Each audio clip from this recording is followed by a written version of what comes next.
And there we go. All right. Well, good evening, everyone. My name is Eleanor Rangers. I'm the president of the Southeastern Pennsylvania Cold War Historical Society. We've been in existence since 2010, so we are celebrating our 14th year. And as always, we are here on a monthly basis for either live programming or mostly webinars now throughout the year. And this is what we call our History in Our Backyard webinar series. It's been an ongoing series since 2012, started out only as a live program located in Warminster, Pennsylvania. But as when we hit COVID and live adventures came to a screeching halt for a period of time, we pivoted to the webinar series, and that's remained a pretty popular platform and has allowed people from outside the immediate Southeastern Pennsylvania area to participate. So I've maintained the webinar series primarily, but we do still do some selective live programming in Warminster. I did want to mention before we get started, just for those of you who may not be aware, that there is another large geomagnetic storm tonight, and the aurora may actually be visible in the mid-Atlantic, I think as far down as the southeastern United States and maybe further. And if you can get to an unobstructed view and look north, they say that we may have a good chance of seeing the aurora tonight. Also, the moon sets, at least on the East Coast, around midnight. So, and it's not a full moon right now. I think it's was it a waning gibbous right now? So, but in any case, there should be fairly good conditions if you have clear skies. I'm lucky that right now on the East Coast, it's clear skies. We should have a good likelihood of being able to see something. So I'm looking forward to it. This is a picture, by the way. This aurora picture was from a friend in Ohio who sent me a bunch of pictures. Just they took that right outside their front door in May of 2024. So pretty amazing stuff. So I did want to mention that for everyone's benefit, particularly for those of you, well, that are here in the East Coast and Mid-Atlantic. As a 501c3 nonprofit organization, certainly we rely on the generosity of those who choose to donate to us. So if you so choose to donate to our organization, you can do that through a donate button that is on our website, coldwarhistory.org, or you can certainly, send a check to us. And my mailing address is available on our website as well, coldwarhistory.org. And those activities that money is strictly maintained for the organization, and it helps to support a number of initiatives, as you can see here. We do record these webinars for the most part, and we do archive those on our YouTube channel that's under our same organization name. So this particular presentation will also be available shortly after this program this evening for on-demand viewing, but would encourage you to check out our YouTube channel. I do try to update that with new content fairly frequently. We also maintain a Facebook page for those of you that are on that social media platform. Try to keep that updated with some general, news articles. We do put our program announcements on there as well, and you can also always reach out to us through that platform as well if you so desire. I do want to point out a couple of upcoming programs. In November, we will have our Veterans Tribute. And this will be a fairly modest event this year. It turns out there's quite a number of other events going on that evening at the Fuge in Warminster, Pennsylvania.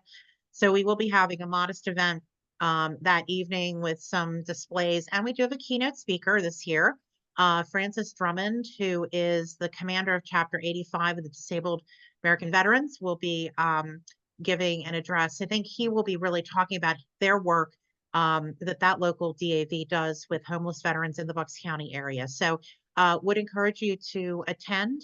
It will be starting at 6:30 on November 7th, and it will be in the lab for those of you familiar with that venue. Also, just as a reminder, we do also have a virtual Wall of Honor project that we've had up for a number of years now. If you are a veteran, know a veteran from the Southeastern Pennsylvania area, please consider submitting a bio to this site.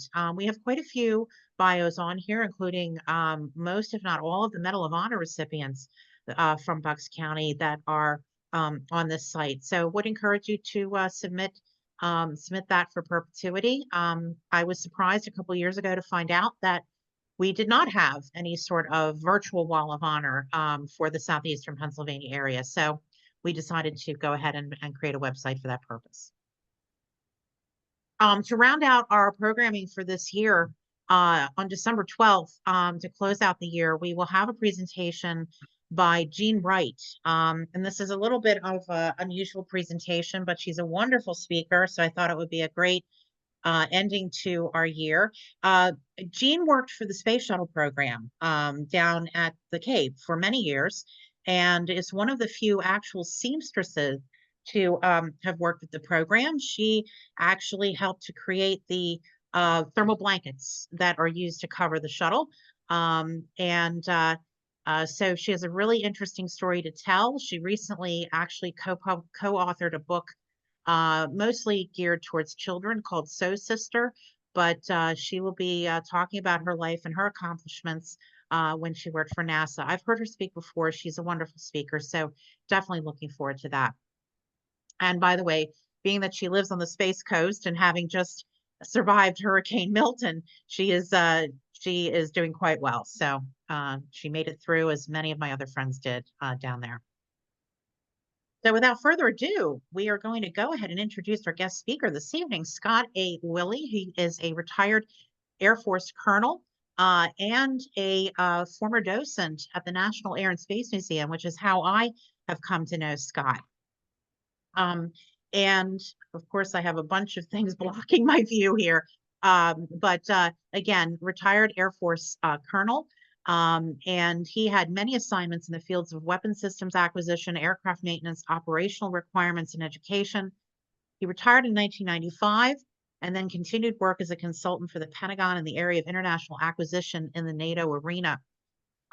He also started with the National Air and Space Museum as a docent at its storage and restoration facility in 1977, which was known as the Garber facility, and continued at the Udvar Hazy Center in Northern Virginia until early 2022. From 1996 to 2018, he also served as a volunteer restorer on projects such as a Goodyear blimp and a number of aircraft engines, the Apollo telescope mount for Skylab, and the B-29 Enola Gay. He holds a bachelor's degree in industrial engineering, a master's in systems management, and is a graduate, former faculty member, and dean of the National Defense University. In addition to his teaching experience, he has authored several magazine articles, helped teach 2 courses at Colgate University, such as The Advent of the Atomic Bomb, and for over 22 years has been the book review editor for the Journal of the Air Force Historical Foundation. So without further ado, I am going to turn things over to Scott Willey, who is going to talk about Cold War nuclear weapons tests, the atomic age matures. So I'm going to stop sharing my screen and allow you to share your slides, Scott, and welcome. Okay, thank you. I'm just waiting for the, okay, share screen came up. Here we go. Do you see it? Yes, we do. Okay, we're in good shape then. Let me get this out of my field of view. Okay, good evening, everybody. Eleanor asked me to do this about a year ago, so I've had a little time to prepare it. But of course, as these things usually run, I was making changes up to it about an hour ago.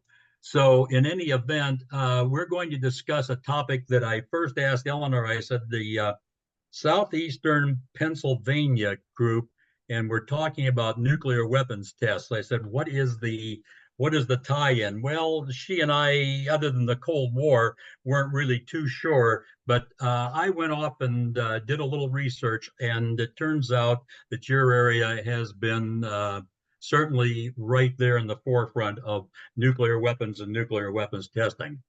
So we are going to try to move that. Okay, before get into the Cold War business, it's well, I think, to go ahead and look at just a smidge of a background. So obviously the World War II Manhattan Project is where all this came from. And of course, that's a picture down in the Oak Ridge, Tennessee area. The obviously first nuclear weapon ever fired, therefore tested, is the Trinity weapon.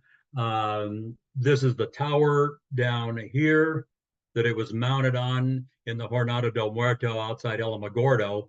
And on the 16th of July, this gadget, which is essentially the core of the Fat Man bomb that was used on Nagasaki, with a whole lot of instrumentation added around the sphere, is what went off.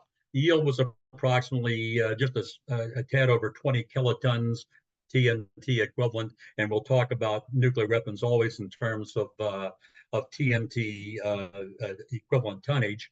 And you can see, the results of that on a 100-foot tower above the ground dug a fairly good crater. It's an interesting point that I should make about nuclear weapons. Generally, you don't want them to blow up on the ground or real close to the ground. You want to get them a little higher off the ground to maximize the blast overpressure and therefore the destructive power of the weapon. So you'll see some of these tests that we're going to talk about at various and sundry altitudes, very, very seldom right on the ground.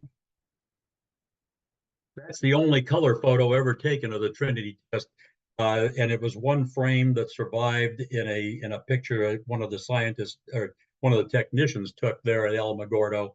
And it's just, I kind of like it because the red and the orange, there's a lot of power implied in this photo. And then, of course, only 3 weeks later, the first weapon ever used in warfare, atomic weapon, was exploded on the city of Hiroshima.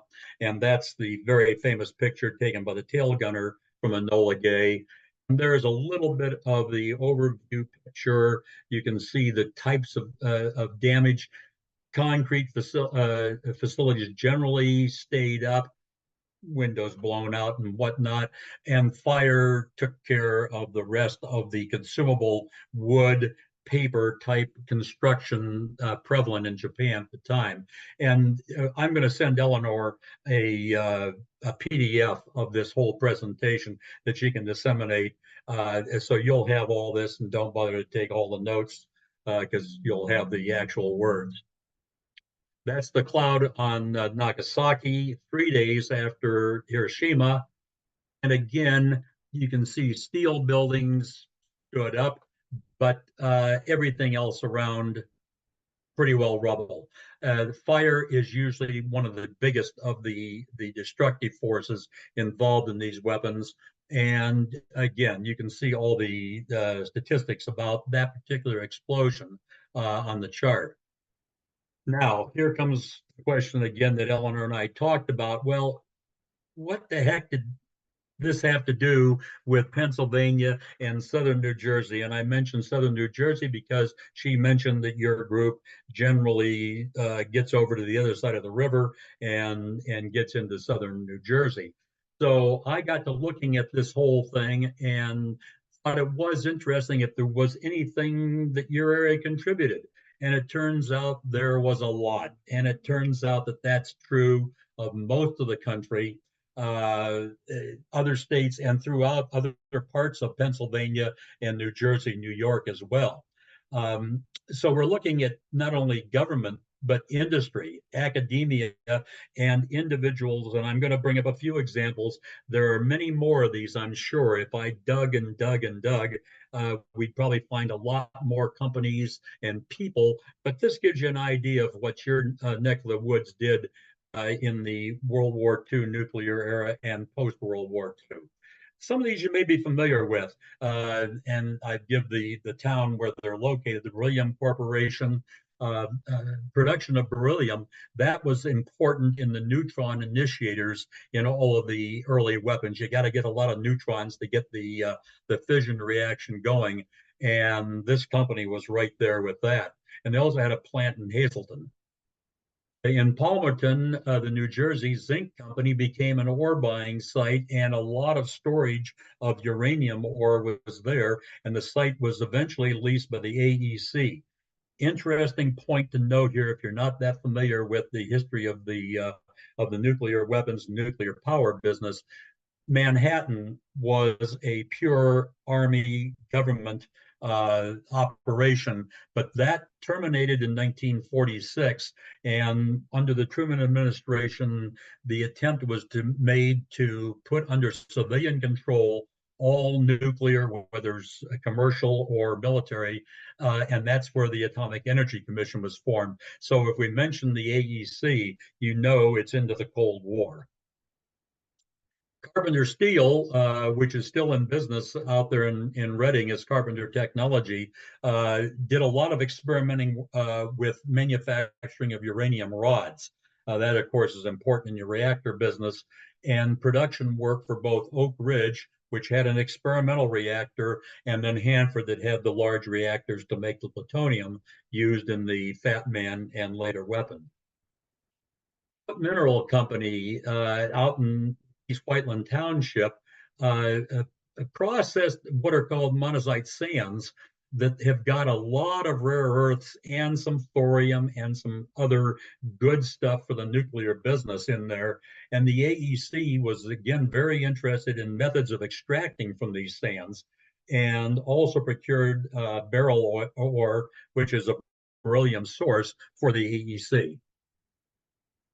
Didn't find a picture of Aero Products Incorporated, but I did indeed find a report, which is one of the things that they generated a lot of.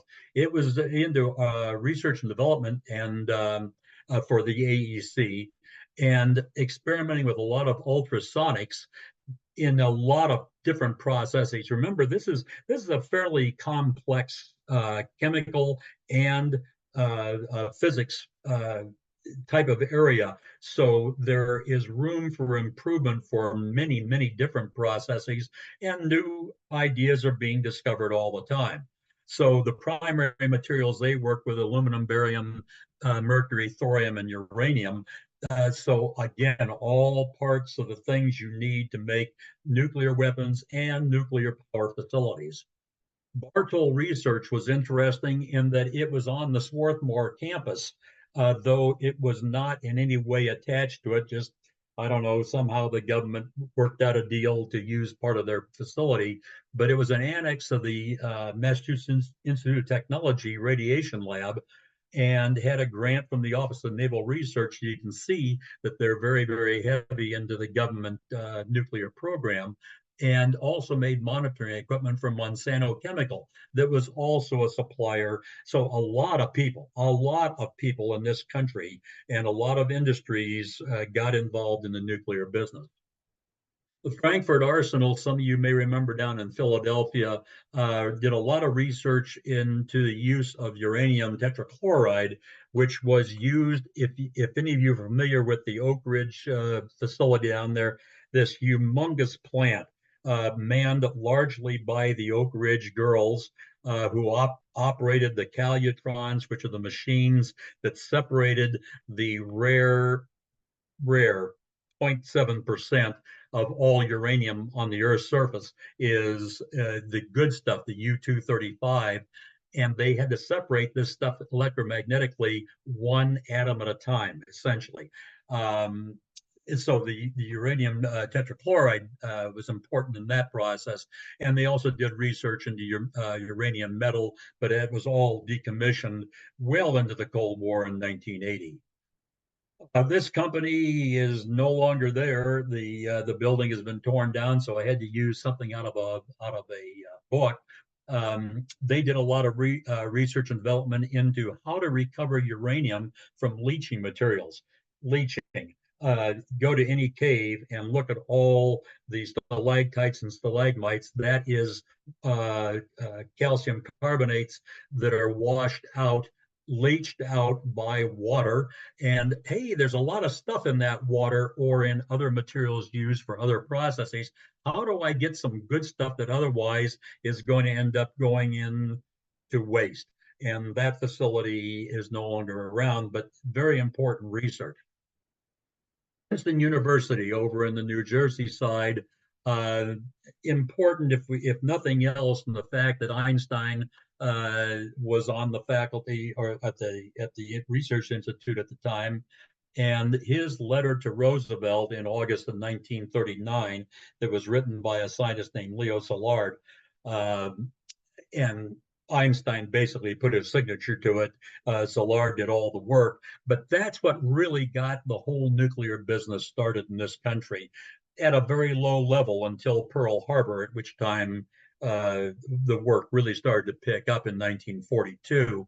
But not only was it the Einstein letter, but there were several staff members in the faculty that got involved in the program.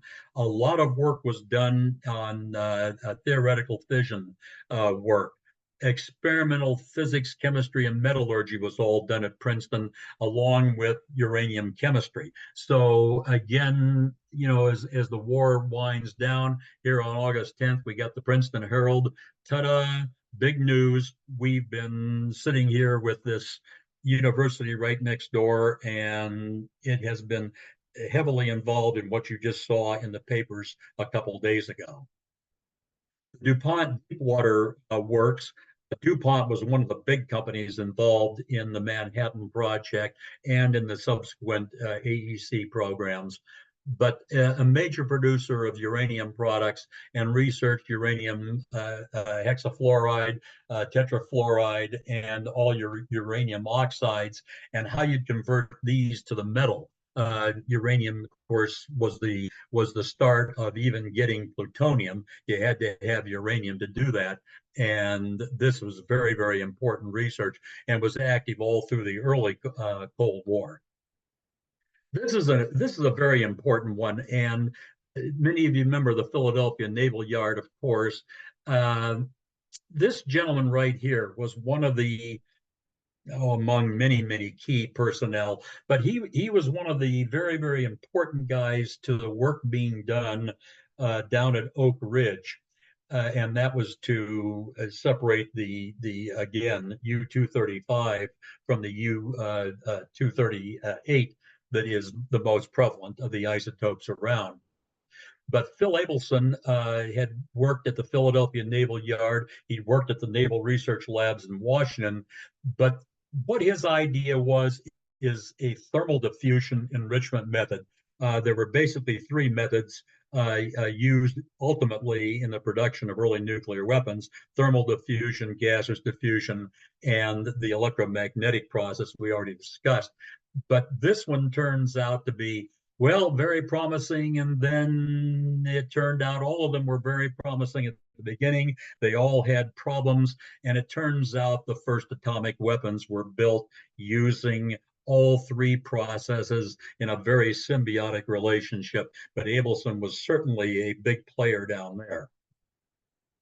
This gentleman you may have heard about, if nothing else, from the Challenger investigation. He, in his later life, continued on, of course, as a brilliant theoretical physicist. But Richard Feynman was noted in that TV special that was done on the Challenger. He worked ballistics problems at the Frankfurt Arsenal, and then switched on over to both the Los Alamos and Oak Ridge teams, going back and forth. There he is in 1944, a young guy with an IQ of about 4 million or something, and in his later life, still a brilliant, brilliant individual. And did his work at Princeton and in the other locations, the Manhattan Project. And I finish up with individuals, with a friend of mine who has he's been gone for about 10 years now, but Dutch Van Kirk. He was a navigator on Enola Gay. He was the group navigator for the 509th Composite Group that was charged with delivering any nuclear weapons that came out of Manhattan. And he was born in Northumberland, got his BS, actually, after the war, he got his BS and MS. He was in school when war came along. He went into the cadets program.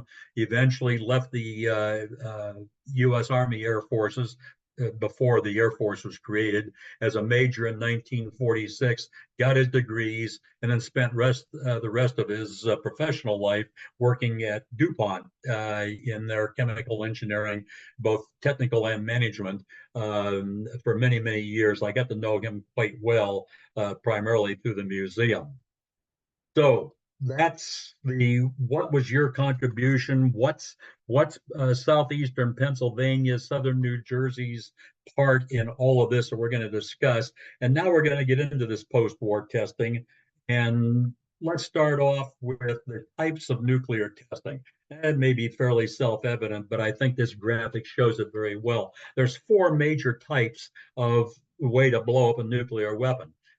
Number one, there is atmospheric, which of course, Little Boy and Fat Man over Japan were atmospheric weapons. They exploded about 19 and 1600 feet above the ground, respectively. But you can use in testing towers, balloons, barges, any way to get the thing off the ground a little bit, a la the Trinity 100-foot tower. The only problem, of course, with atmospheric testing is you get a lot of dirt very excited, and it goes up into the air and disperses all over the place with a whole lot of radioactive contaminants. And people tend to get a little excited about that, especially when it's dropping on their cars and houses. Underground, well, now that's a good way to hopefully contain all of this radioactivities. Of course, we're not going to blow up too many weapons underground, but there's also other things you want to test for, like seismic activity. How does the ground react to this big kaboom several thousand feet below the surface of the earth? But at least for the most part, and notice it says no intended radioactive release. It didn't always work that way. Some of this stuff escaped, and we'll discuss that in a few moments. Exoatmospheric. This is stuff that's way above the majority of the atmosphere, and you got to get a missile to get the thing up high. And what's the kind of effects you're looking for? Obviously, no part of the fireball or the explosion is touching the ground, but what it does is put out a huge electromagnetic pulse. And any of you who have done any reading on this sort of thing know that that's, just about bad news as it gets for all automobiles. Your car is going to stop working unless you've got a 1939 Packard that still has a coil and points for its ignition system. There's a lot of bad things that can happen with EMP, but we test it for that sort of thing. And then, of course, there's underwater testing, and we'll discuss several of those as we go through the examples. But generally, the fallout is only local because, yes, it's radioactive water and dead fish parts and whatnot, but that tends to disperse over a very close area as opposed to airborne particulates that come off your atmospheric test. And the U.S. has done all of these types of testing. So how many tests did the U.S. do? The 1,054 is a very good number. And for those of you who, like me, will sit there on anybody's chart and add up the numbers, yes, on the left side, the type and location both add up to 1,054. 24 of those were joint with the U.S. UK testing. Now, on the purpose side of this chart, that doesn't add up to 1,054 because several of these tests had multiple purposes. So if a weapon was both a weapons-related effects and maybe I was looking at a storage transportation safety problem, then it's going to count in both columns. So that adds up to something greater than 1054. The bottom 2 points there, 35 Plowshare and 7 Villa related tests. I'm going to discuss each of those because they're interesting parts of the overall nuclear testing that I found very, very interesting. So we're going to look at those right now. Plowshare. Some of you, I don't know the age composition of this group, but I'm guessing there's a few that are up in age in my neck of the woods and can remember back in the 50s and the 60s where peaceful uses for nuclear explosives were being discussed. You could read Popular Science, Popular Mechanics, many of the journals, Scientific American had articles on this sort of thing.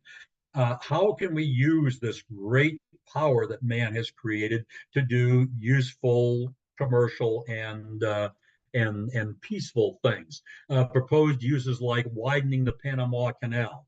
Or building a new seaway, and that's what this is showing up here.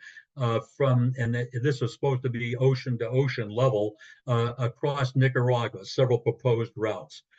Cutting paths through really heavy mountainous terrain to put in highways, railroads, whatnot, connecting river systems, etc., and largely came to an end in '77 because mostly public opposition.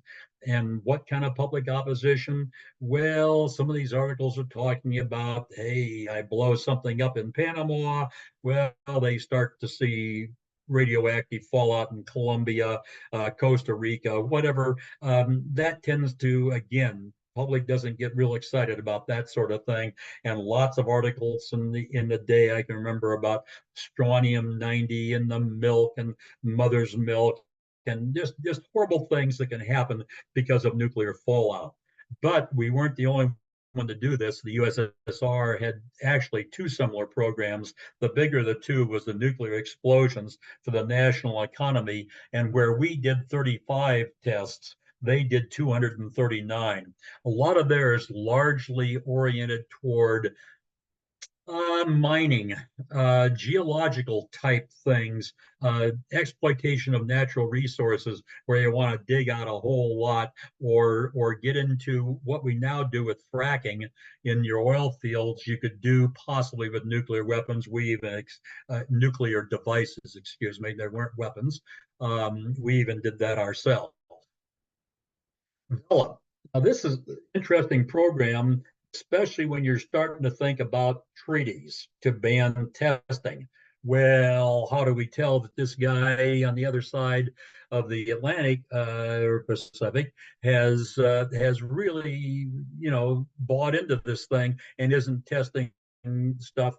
We have airborne sensors and all that, but Vela was put up there as a small a government project, low budget, and went for 26 years. Turned out to be one of the probably the best bargains we ever got in the space research business. And it also collected a whole lot of other stuff that we hadn't expected on natural space radiation sources. Other satellites eventually replaced it, but there were 7 tests done in the United States to how do I tell this wasn't a seismic event, some big earthquake, and it was actually an underground nuclear test or whatever? And that's what we did. And they were tested in places like Mississippi and Nevada and Alaska. And you said, wait a minute, you got to be kidding. Yes, indeed, we did test elsewhere than Nevada and out in the Pacific Islands and whatnot. In fact, this is a site you can go to yourself if you get into this sort of thing for a highly classified subject such as nuclear weapons, nuclear testing, and whatnot. It is surprising how much good information there is out there on the web. Wiki covers I think there's hundreds of articles that you can look at the various nuclear tests done. The Atomic Heritage Foundation has this interactive map. I just did a still of the map, but you can click on each of these little dots here. These are tests or actual weapons blown, mines. I forget what all the symbology is, but it's all explained very, very nicely in the interactive map. So it'll show you that this complex is not just one or two places in Los Alamos and Oak Ridge and Hanford. Yeah, there's a whole lot of other places in the US and around the world where we had a program impact. There's the test sites within the United States. There are 3 tests down in Amchitka out in the Aleutians, Hattiesburg, Mississippi. Boy, when I found out about that, that was new to me, and I've looked at it. There's one of those sites at least you can go visit. It's kind of off in the woods. It's got a memorial plaque and the remains of the above ground electrical panels and whatnot. But Farmington and Carlsbad, New Mexico, Rifle and Grand Valley, Colorado. We're testing in Colorado where there's people. These are underground tests, but guess what they're part of?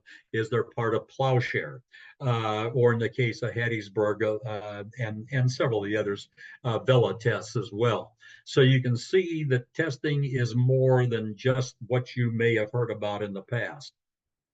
These are all of the operations that were conducted throughout the Cold War when we're talking about atmospheric and ground testing here. Trinity, of course, was a one-shot deal. Crossroads is two. Many of these become much, much larger operations. Dominic was a huge one. Fishbowl was a huge number of explosions. We're going to talk about those in the samples here in a few minutes.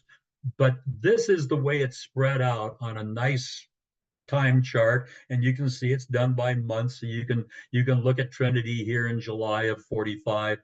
Obviously, they didn't put the two nuclear explosions over Japan because those are not tests; those are actual operational uses.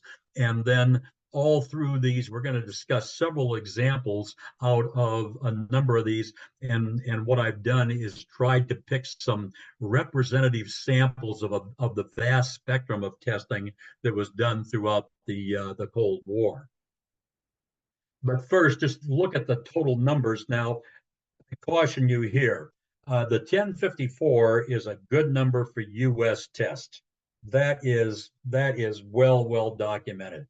When you start getting into worldwide testing and different sources, you may end up with numbers that are just slightly different.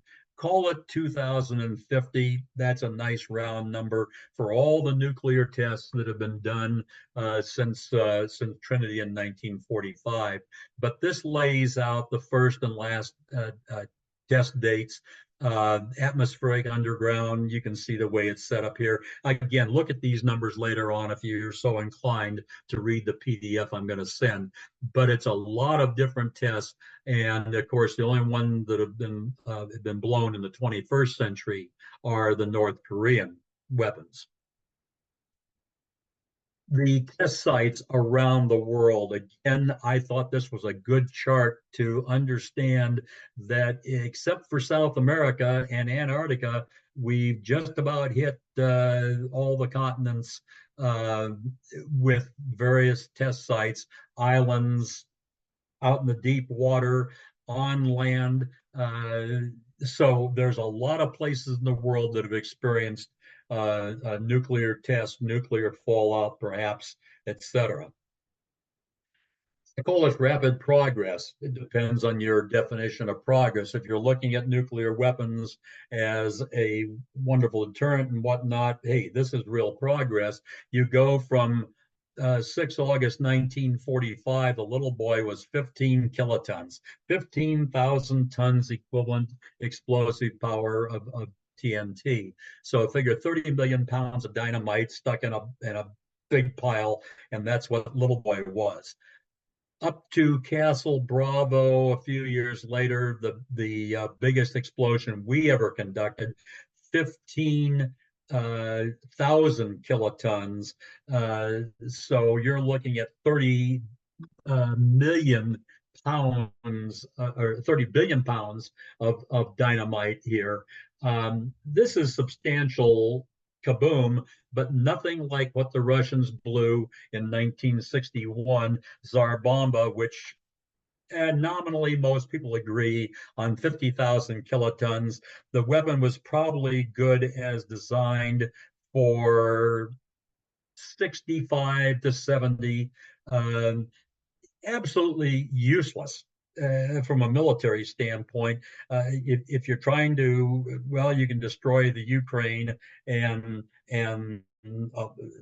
some surrounding territory with a bomb that big. But from a military standpoint, really, it's just not a feasible weapon. But the Russians, the Soviets in that day generally tended in aircraft or in dams or anything else they could compete with in the West, show that they could build something a little bit bigger, and Tsar Bomba was it. It was dialed down to, again, most people agree on 50,000 kilotons. But that in the space of not a whole long time, 1945 to 1961, we go from a fairly crude weapon to more power than most people can imagine. So again, I've selected these out of the vast number of tests that the 2050, let's call it, tests. I think this is a nice representative spectrum that I could cover in a reasonably decent time. So all the dates were done in Greenwich Mean Time. So that means that we've got one constant. So you may see that it blew on 6 September in the Pacific, but that was 5 September back in the US. It'll show whatever the Greenwich Mean Time date was. So Trinity was #1 in the US, 16 July 45, and the last US nuclear detonation was in 1992. Of course, all of these later ones were all underground tests. So we start with Crossroads Able. That's the first nuclear explosion done after World War II. It's the 4th ever, Trinity, the 2 over Japan, and then Crossroads Able. It was a first test for effects out there at, in the far Pacific, out by Bikini, not a lot of people. Yes, some evacuated and didn't do their island a whole lot of good, or the whole atoll for that matter. But in any event, a poor airdrop, and it was not dropped by the crew that had dropped the bombs on Hiroshima or Nagasaki. They missed by a considerable amount. You will notice, let's see if we can just barely make it out, there are ships parked out here on the water at the base of the explosion. There's not too many because the bomb missed and didn't do a whole lot of damage. However, the next test a few days later was one that the Navy wanted to see what would happen if a bomb exploded underwater. And look at some of the targets that are interesting.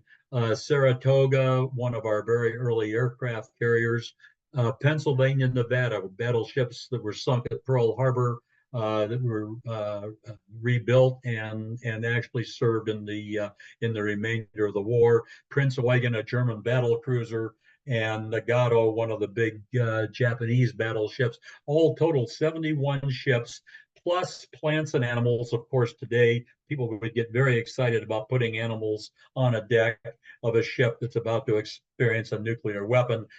But in this day, that was considered kosher, and you're trying to get effects. You want to see what happens to plant and animal life. So the explosion went off. You can see, again, the large column of water down here, and that's going to contain most of the radioactivity, which is indeed going to come down on the ships. There was a lot of cleanup had to be done on some of these ships as the people got on to investigate what the effects were. RDS-1, Joe-1, the Soviet designation RDS-1, the West called it Joe-1. That's the first Soviet nuclear explosion. 22 kilotons, kind of looks like our little boy Fat Man, primarily the Fat Man series, because that's basically what it was, because of the intelligence that was leaked out by several members of the British delegation to Manhattan. Stalin knew very well that we were working on a bomb. They had a lot of technical information about it when Truman announced to Stalin that we have this new weapon. When he announced it at the Potsdam conference, Stalin wasn't, hey, wow, yeah, that's cool. Hope it works. But he already knew what was going on. So because of that, U.S. intelligence kind of figured, given the Soviets' technology, and they won't be ready till 53. Well, in 49, again, they surprised everybody. And oh, wow, now there's two of us, and we happen to be on opposite sides of the Cold War, and we've both got nuclear weapons, or at least they have the potential for it.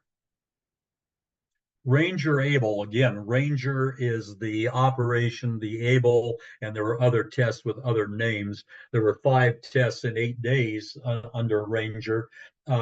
This is the first U.S. test since Trinity. So again, I'm trying to pick up a nice assortment of the spectrum of testing done. It proved that efficient low yield devices were possible. 1 kiloton. Remember, we're talking Trinity 20, little boy 15, fat man 22 kilotons. 1 KT, wow, that's a pretty small pile of dynamite, but yet we could do it, and it was an airdrop over the Nevada test site, which of course, if any of you have ever been out there, that's pretty desolate, empty area out there. So a lot of testing done on the Nevada test site. Greenhouse George, important step in what Edward Teller, one of the leading scientists at Los Alamos, was always pushing Oppenheimer. We've got to build the super. That's his term for a fusion weapon, where instead of tearing uranium atoms apart, we're fusing hydrogen atoms, and whole lot from the physics standpoint, a whole lot more potential energy. And of course, we proved it. But this was what's called a boosted fission weapon. It wasn't quite to a thermonuclear weapon as we know them for the last 50 years. But the boosted fission used some of the thermonuclear fuel, but only to provide a whole lot more neutrons to bounce back into the fission, like little boy and fat man explosion that was taking place. And oh, by the way, get them in there before heat and pressure just basically destroy the whole thing. In other words, you're talking about a millionth of a second that all of this is happening inside of a weapon. By that time, it's all come unglued and vaporized. So this was important. And look at that, 225 kilotons, a little bit better than even expected, but it basically took a fission weapon in the 22 area and multiplied it by 10. Buster Dog is back to the Nevada site, and these are the pictures I love because what does it show? Lots and lots of troops hanging around watching a nuclear blast in the Nevada desert. Ground troops evaluating nuclear combat. You've got to be thinking about it. We've got them. The other guys got them now. We better figure out how we're going to fight a modern war where nuclear weapons may be involved. And over all the atmospheric testing up to 62, over 235,000 military personnel participated in these various tests in various capacities.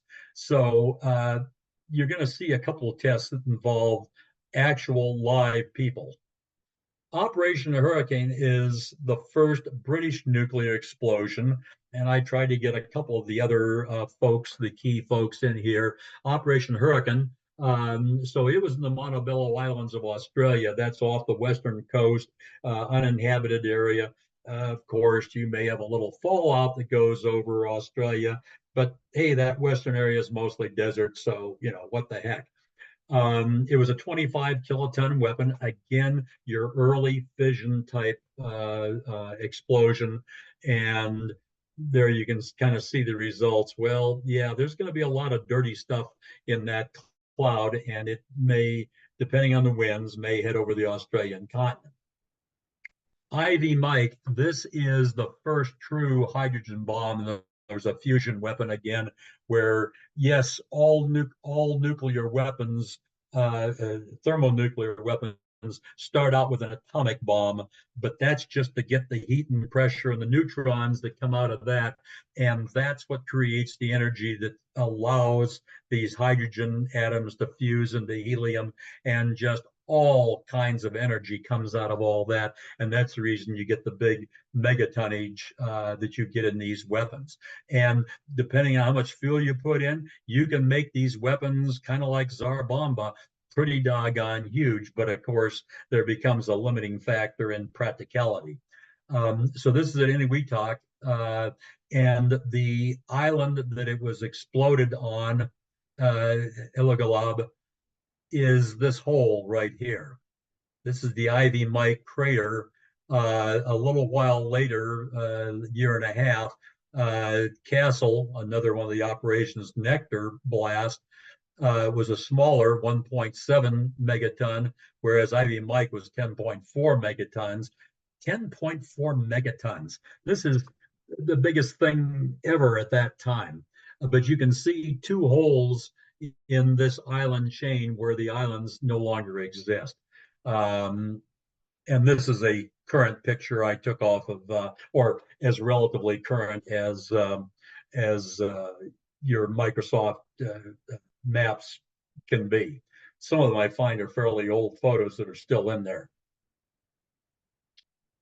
Upshot knothole, upshot knothole. This one I put in because some of us, again, are going to remember some of the great films that Conrad, the civil defense people put out in the 50s and the 60s to tell you what to do if you're at school or you're at home when one of these things goes off near you. We're in that period where, hey, the Soviets have got them now. The potential is there for real all-out nuclear war. Of course, there's movies, On the Beach, Strange Law. I mean, a whole lot of things come out at this period of time, but actually built these doom towns, a couple of them, where you want to see, well, if we paint houses differently, will that reflect the heat?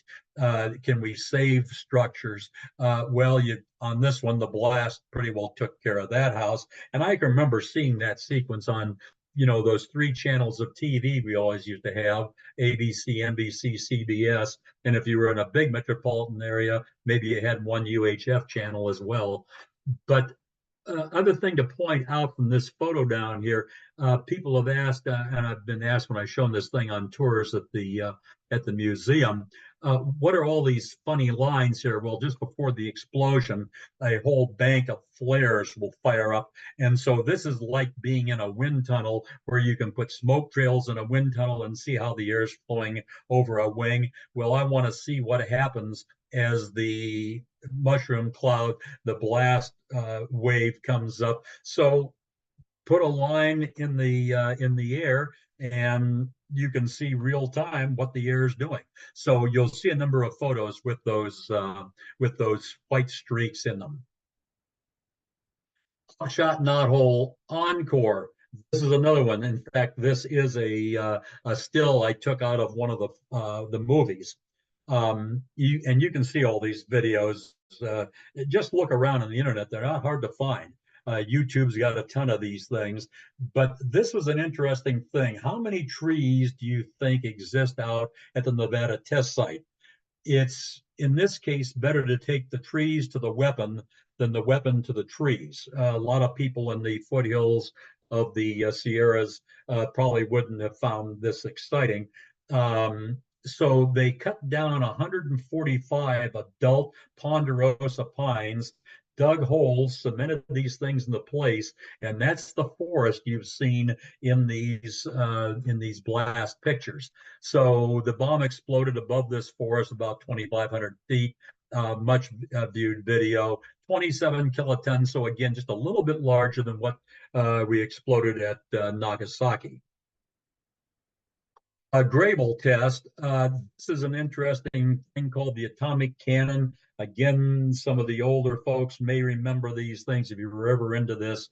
Again, you'll also see, by the way, the flares up here so you can look at the air disturbance.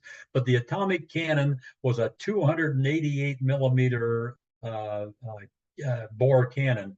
And this is one large shell. This thing had 2 trucks, one on each end, that kind of moved it around the countryside. And it would have been put into place in Europe. And we actually fielded this thing for about 7 years. But that is one of the tests that I'm going to show that's an actual weapon being fired.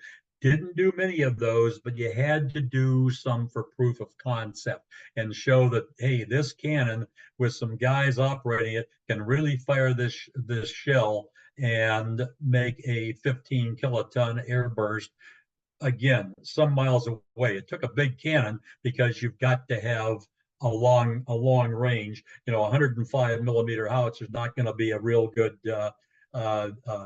thing to be throwing nuclear weapons around with. Castle Bravo, again, you saw that on the previous chart. This is the biggest thing we ever blew. And unfortunately, it was a bikini. It was a surface weapons related test, and it had major fallout all the way from Australia, Bikini itself, and eventually carried into the US and Europe. So, yeah, this nuclear stuff sounded pretty good in 1945, but as it starts to get closer to home, you start to get a lot of secrecy reduced because every paper in the world can cover it now. And the populace is beginning to have second thoughts about, not too crazy about this strontium 90 landing in my backyard. Teapot moth, a lot of the teapot series, there were 14 shots. Again, looking at ground forces tactics. So I didn't have any soldiers in this one, just the really neat picture of the fireball, but it's improving weapons for how do we deliver these things. Hey, you want to get efficient delivery systems to make, less manpower, less time to set up, less time to get the weapon to the target. And obviously a tower shot, much like Trinity.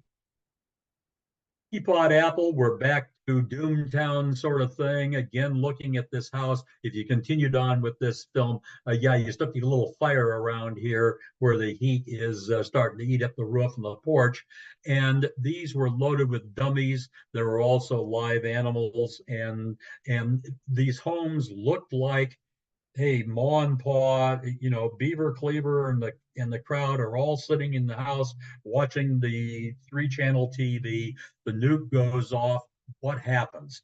So a lot of work went into that thing for civil defense and for better construction methods and whatnot in the wild days of it could come, and it could come at any time. Wigwam, we're back to underwater and looking at the vulnerability of submarines.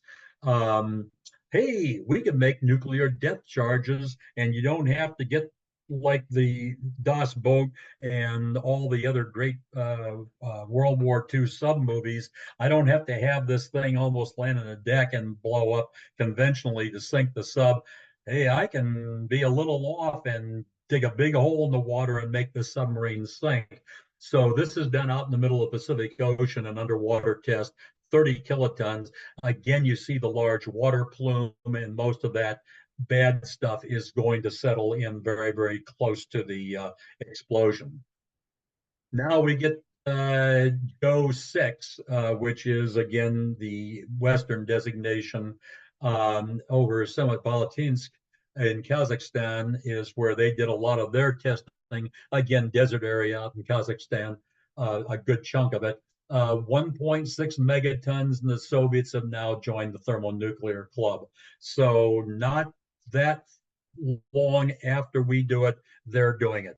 And that is simply, that's what you see a lot of in your Cold War lectures. Eleanor and I were talking about some of the lectures you've had. We build something, they got to build it, maybe a little bit bigger, probably not better, but you've got to maintain this. They've got it. I've got to have something to counter it. I need a counter. And that's a large part of what the Cold War was. Red Wing Cherokee, the first U.S. airdrop of a thermonuclear weapon. So, hey, you got to do it the way we're really going to do it in time of war. It's not going to, we're not going to plant a tower in the middle of the Soviet Union and blow it. You're going to have to drop it. Well, this test, 3.8 megatons, and we only missed by 4 miles. The story got out. It was a political embarrassment. There is Namu Island with a target any bombardier would kill to have a target with a big bullseye on it like that. And here's the island today, all overgrown, obviously, but it's still there. So yes, the testing was not always what we would call perfect. Red Wing Dakota, this was a test of an actual weapon design. Remember, a lot of this stuff that's going out there is, well, let's try this. And maybe if we do that, we can get better results. This is essentially the design that became the B-28, which was an operational bomb for well over 30 years. 1.1 megaton. It was on a barge out there. But some of these pictures, I mean, I hate to say it, but they're just plain from an art perspective. They're kind of neat looking, beautiful almost. But you can see, imagine the power, 1.1 megatons in this thing. Plum Bob, a whole series of tests, 29 of them all at the Nevada test site, and they use just about every kind of mechanism they could, underground shafts and tunnels, above ground towers and whatnot. And this has got a whole lot of labs and agencies involved. So what you're looking at is here a series of, hey, let's evaluate some of these keen ideas we've got. Again, personnel were involved, 1,200 pigs were involved, and was probably in the end one of the most controversial test series in the US. Now, think about it, we're in 1957. The world is a little bit more communicative than it was in 1945, and word can get out. People can see things from aircraft or whatnot. And again, you're starting to develop an undercurrent of maybe this nuclear stuff isn't so great, and that contributes to a lot of the test ban treaties and whatnot that came up. Now, here's another weapons test. This is an interesting weapon called the Genie. Here's one of them. It's an air intercept rocket. That's what the AIR designation is. 2 Genies on this F-89 Scorpion, early jet interceptor.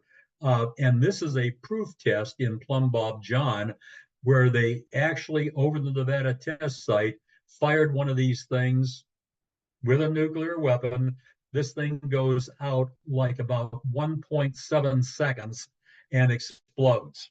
Now it's a 1.7 kiloton. The idea is, here come all the Russian bombers, and I fire, picture World War II B-17s and whatnot. And so you're thinking these things are in some sort of a formation, but you just fire this unguided Genie into the middle of this thing. It explodes. You're going to knock a few of these bombers out of the sky without having to go in and pick out individual airplanes and shoot them down. By the way, the Canadians were thrilled with this kind of a weapon. Oh, let's stop the Russian bombers before they get to America. Wait a minute, that means blowing up nukes over our territory. So there begins to become a movement within Canada. This nuke stuff isn't so grand because we're the ones underneath it. Grapple X, the first successful British thermonuclear test. So again, here we got the British and the Russians and us that have all been in the nuclear club now. Same kind of thing that we did. And then you've got hardtack Santa Fe here. This is a lot of testing that was done just before we did a unilateral test ban. And that was fine for a while. The Russians played along and then they started again, but they're all low yield and safety related. Gerbois Bleu is in French Algeria, and it's the first French atomic test. So the club is growing, and you can see this looks kind of like pictures that you would have seen from the Trinity test in New Mexico. And then another weapons test, the first and only time an actual U.S. ballistic missile has been fired with a live nuclear warhead. And the Ethan Allen launched this in 1962 out in the Pacific, 600 kiloton, which was typical for a Polaris missile. That was the first generation Polaris Poseidon, and now Trident on our nuclear missile boats. And you can see, looking through the periscope, there's the kaboom and the resulting cloud. So we're looking again, hey, we know the weapon works, but does the whole system work? And indeed, Polaris worked. Another one, the same kind of idea. Well, we've got this wonderful little recoilless rifle nuclear weapon, 18 tons. We're not talking kilotons, megatons. We're talking 18 tons. So it's a small tactical nuclear weapon fired by this device right here. And we can see one of our Army sergeants getting it ready for its launch. And there's the explosion. And it was the last near ground nuclear explosion in the US. We're coming up on 62. We got a partial nuclear test ban treaty coming up. Swordfish, again, looking at weapons effects underwater. If any of you remembers the movie Richard Widmark, Sidney Poitier, the Bedford incident, U.S. destroyer skipper gets mixed up with a Soviet submarine. They're doing a cat and mouse game, eventually an accidental launch of an ASROC, an anti-submarine rocket system with a W-44 warhead. And that's what was shown, the Bedford incident. That's what this thing is. So that's what you would actually have seen from a U.S. destroyer had this thing going off. Again, 10 kilotons, going to make a big hole in the water and hopefully sink whatever the submarine is. Except in the Bedford incident, the submarine fired its torpedoes before the nuclear weapon went off. And of course, the Bedford didn't make it because of the nuclear torpedoes. Storax sit-on. This one I love because it's a plowshare. Took this thing out into the Nevada test site, 104 kiloton crater, displaced only 12 million tons of earth. You can see the excitement that this would generate. Wow, I can move a lot of dirt with these nuclear weapons. However, there was a little escape of radiation. And again, but hey, the thought in that time period of using nuclear devices to do large construction, you got to admit it's pretty compelling stuff. Now, the EMT that we talked about, EMP, I meant, the electromagnetic pulse, which basically call it a big lightning bolt. If any of you ever experienced a close-in lightning around your house and had light bulbs blow up or circuits short out or your FM system go, you experienced EMP. This was a 1.4 megaton bomb warhead fired at 255 or 50 miles altitude. So it's looking at the effects. It's 900 miles from Honolulu and actually disrupted the power grid in the state of Hawaii for a little bit. Not only that, but destroyed several of our satellites up there. For example, old Telstar 1, and Eleanor knows about that because we had a Telstar downtown in the museum. Another one of the high altitude jobs. So you're seeing just a, wow, that's kind of a neat picture, like a halo around something.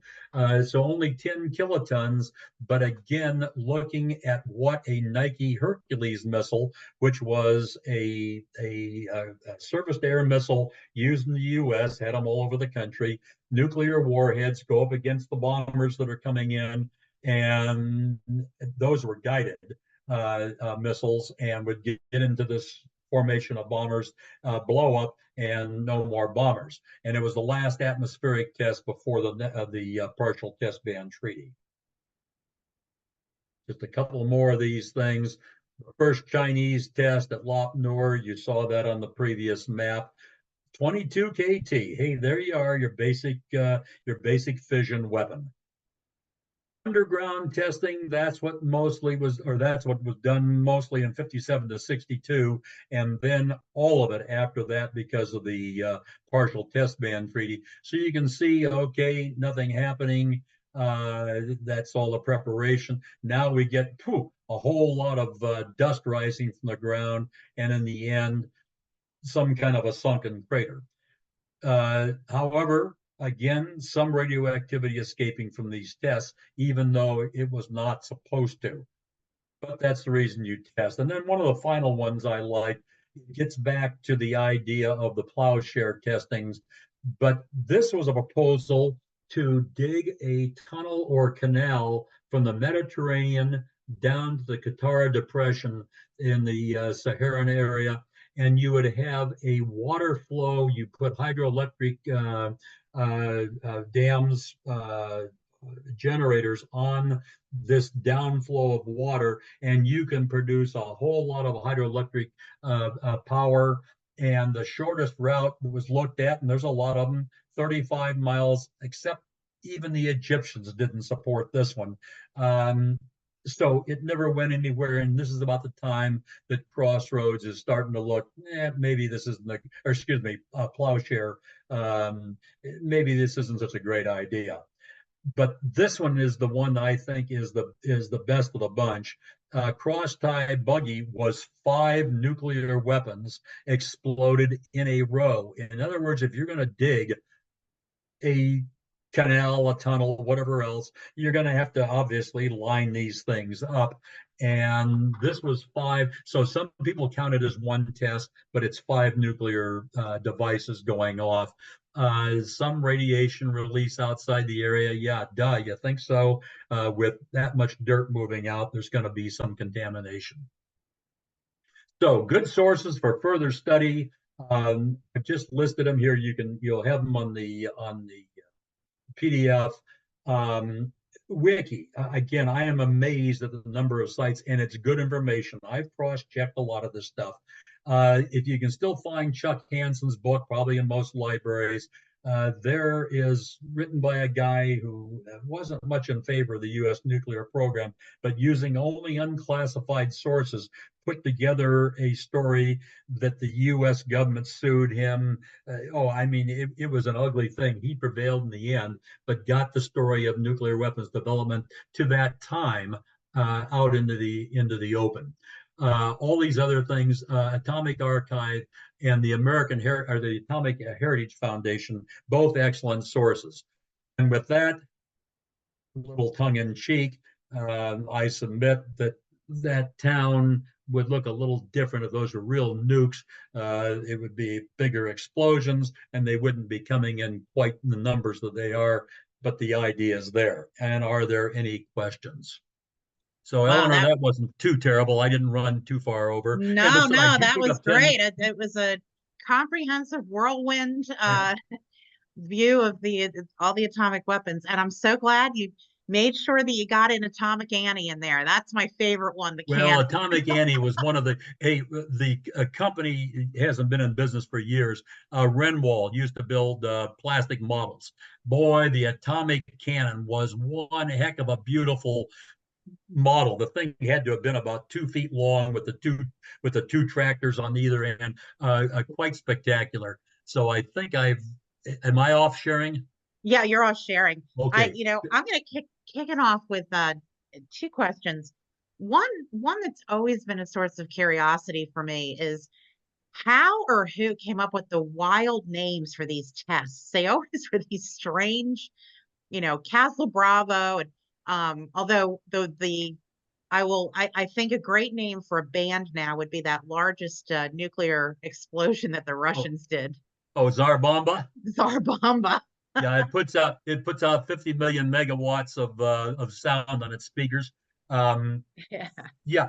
Hey, these things they're generated by a number of different sources, but it's the same thing you see with Operation Inherent Resolve and Desert Storm. And I think mostly today it's PR guys that come up with these things.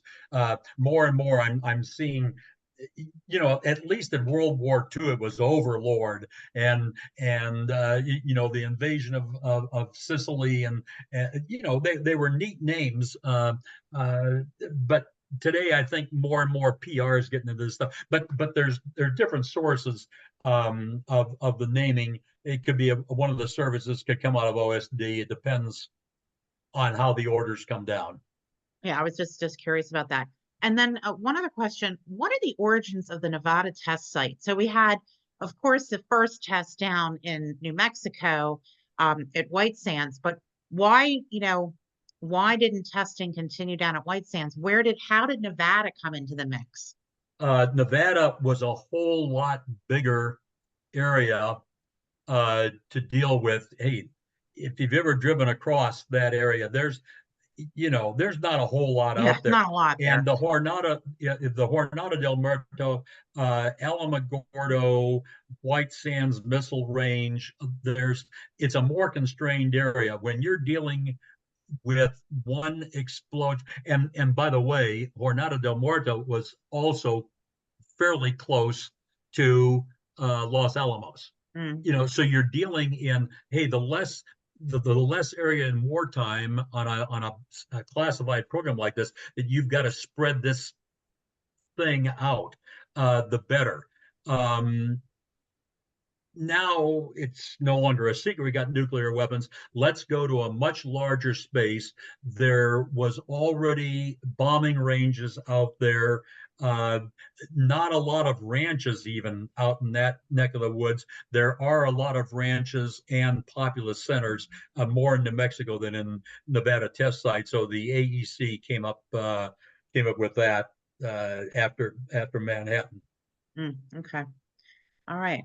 Well, let's open it up to the audience for any questions you may have.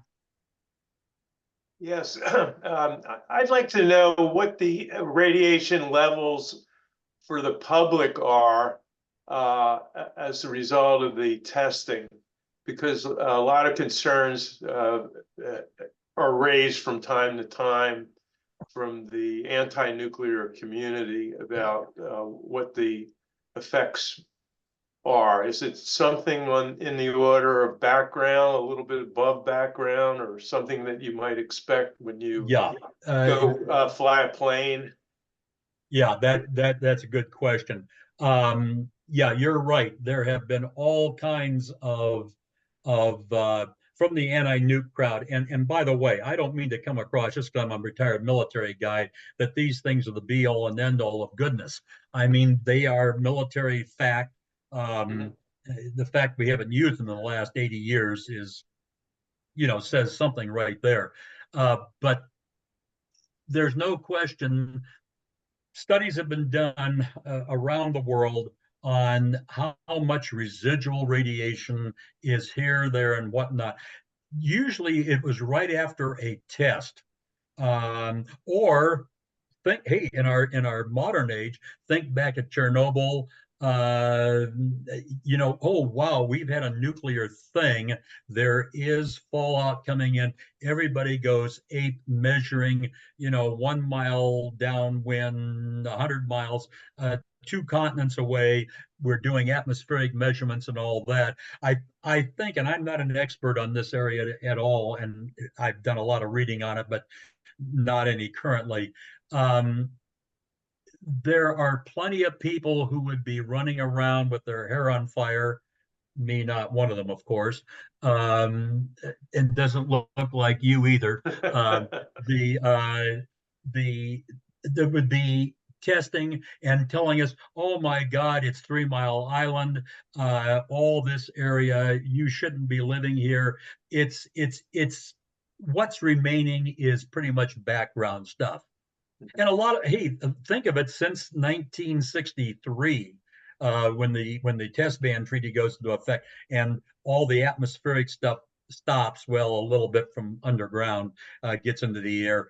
But we've had a lot of rain, and natural factors have washed out a lot of this stuff. Yes, some of it's in the aquifer, and I'm sure there are studies that will say the water supply of East Nowhere, Idaho, has 3 times what the limit, or 3 times the amount of strontium 90 in it that should be there from natural sources.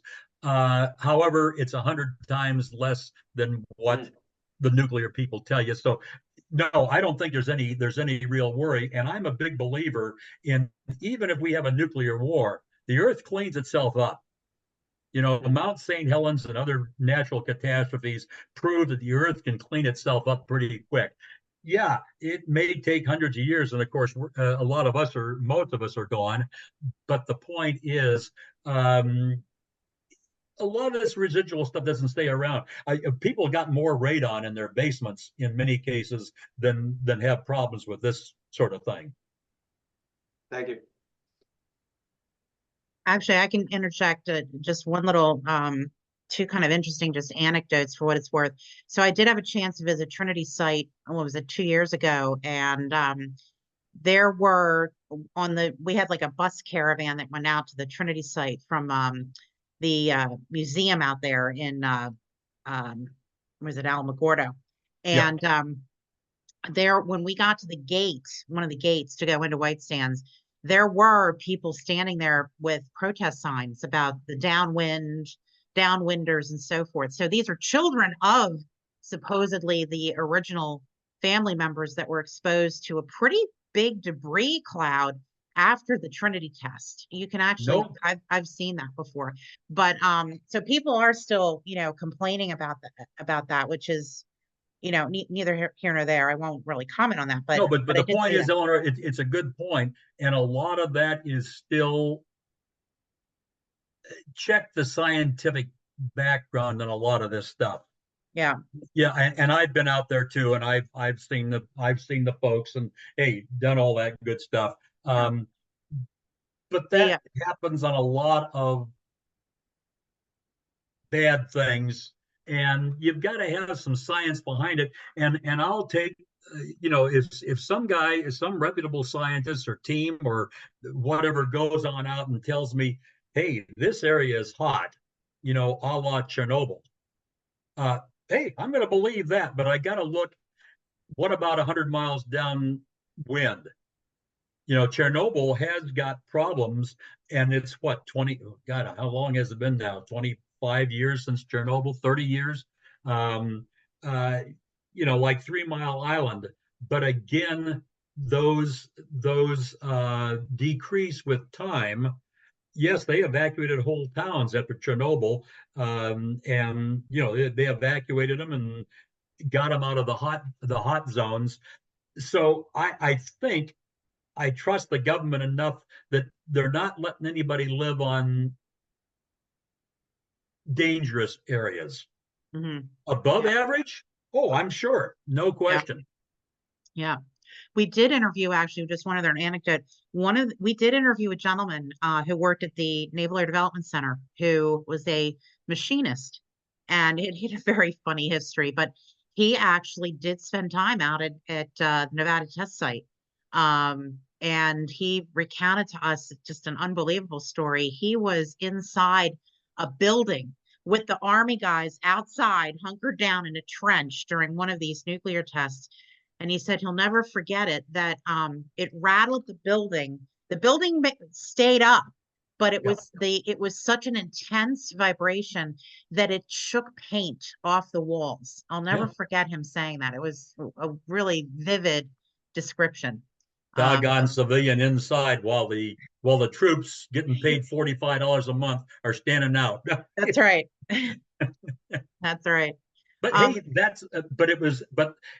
we look back at those things now and go, what in the world were they thinking? Putting, private Joe Bag of Donuts out there, to watch this test, and he's sitting in and a lot of it was you're in a slit trench, you got it.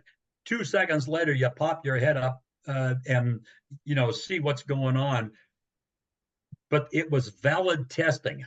And again, given the nature of the scientific knowledge of the time, we knew what radioactivity could do to the human body, but nowhere near like we learned in succeeding years. The possibility of nuclear war was a reality. It's still a reality. I hate to say it, but you need to know so you can prepare. I hate to say anecdotes, but hey, I ran around with a chem bio nuclear suit on when I was in SAC. And believe me, it's no pleasure. But especially when you're in a nice hot Louisiana day out there sweating the devil out of the inside of this thing. But it's something you had to practice. And yeah, we had troops out there. Well, look at the numbers, 235,000 or so. Eventually, in one way or another, were out there involved in this testing. I would make one other point about that, just to amplify on it. It's not just the troops we're talking about. The point you make about here's this guy that was working for the Navy and doing his thing, the size of the nuclear endeavor, if you will. I don't think most people realize how big Manhattan was. Most of the people in Manhattan didn't even know about it. They're the folks at DuPont. They're the folks at that machine shop in East Nowhere again. That's you got to make a part for something. Fine, I made a part. Well, it turns out just to be a key part of the bomb. Yeah. But there were somewhere 100 to 200,000 people involved in the Manhattan Project, and the nuclear enterprise continued apace. All those factories in Pennsylvania, New Jersey, and everywhere else in the country, for the most part, have people that are working the enterprise. They don't know it for the most part, but it was huge. Yeah. Let me get one more question in. Actually, this is from Don Stanton in the chat. What was the effect on nuclear development after the 1963 Atmospheric Test Ban Treaty? Can you comment on that? Yeah, after the Test Ban Treaty, and then when the Comprehensive Test Ban Treaty went in, I was going to say went into effect. Well, it really didn't, because none of the big countries ratified it. 173 countries, as I recall, ratified the Comprehensive Test Ban Treaty. Yeah, there's about 8 or 10 that didn't. US, China, Russia, France, UK, da-da-da-da. Okay, you understand where I'm going. It became a matter then of doing it all by computer. That's something you still need Q clearances to get into all that good kind of stuff. But that's been a concern of some people. For example, you can wind tunnel test the devil out of an airplane. There's still nothing like getting it into real air with real air currents to find out how the thing really operates with molecules going around it. The same thing with nuclear weapons. There are obviously, and the debate is going on now, which I'm always surprised most people don't realize that they're still spending a fair amount of tax dollars on nuclear weapons. But it's having to be developed by computers. Hey, we don't use Cray computers for nothing. They're simulating things that could only be done in the air before. You can make a lot better testing nowadays with a computer than you probably could airburst tests in 1945, just because of the power of the computational dynamics of these things. But it is all being done that way. We're still developing ways to make them safer, make them last longer. That's the question right now, is how long without testing do some of these weapons remain viable? There's leakage. There's, how is this thing really going to work if we have to blow it up? And that's, again, having to all be done with computers. So the effect, I don't know. I tend to think, being outside that world, especially now, that we still have a viable nuclear deterrent. If I were the other guys, I'd be scared. Hey, we know some of the Russian stuff is older than ours. Doesn't make me wish that Putin would try it. Right. Because I think there's going to be successes, and I'm not really prepared to accept that right now. 78, it's not a big deal for me, but my grandkids, I just soon not have them have to go through a nuclear conflict. But we've got these weapons. Everybody's having to do computers, and the Chinese have bigger computers than we've got even. So they're doing the same thing.